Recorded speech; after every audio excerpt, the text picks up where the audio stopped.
Welcome all dedicated and creative sewers of Yarmouth. I'm Mary Calvin and I've been asked to coordinate the team of sewers, answer as many questions as I can, and coordinate the distribution of your masks to our community and surrounding areas of Maine.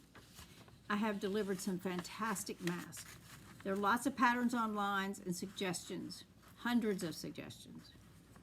The recommendations change daily. Don't let this discourage you. Sew whatever you have started. We don't want to waste any fabric. There are so many people and organizations that are desperate for masks. Most of them do not have specific requirements. We hope to be a source of logistical support as well as technical support. The epidemiologist working with us has been continuously investigating masks of different designs to make sure that you are given information that is of interest to you and to support your work. She is reviewing and wearing your mask and will be suggesting a couple of patterns in the near future and whether elastic or ties are more comfortable for the wearer. This does not mean that you have to stop what you're doing. If you have a favorite pattern, keep sewing it. I currently have requests for 425 masks.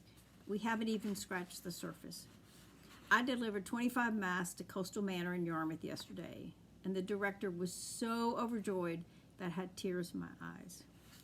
The scientific community seems to be coalescing around these masks, so that will only make for greater demand.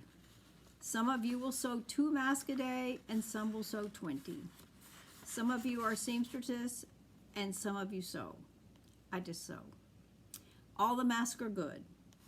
This group of Yarmouth sewers is very important to the town's effort to flatten the curve. We will soon have a Facebook page for Sewing Warriors. This will enable us to keep in touch with our fellow sewers and share ideas, see each other's work. Creative people have always new ideas to share. It will be easy for me to see if you need materials delivered or finished masks picked up.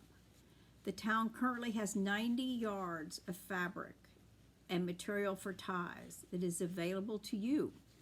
The last time I checked, Joanne's website was overloaded, and we don't want anyone to run out of materials.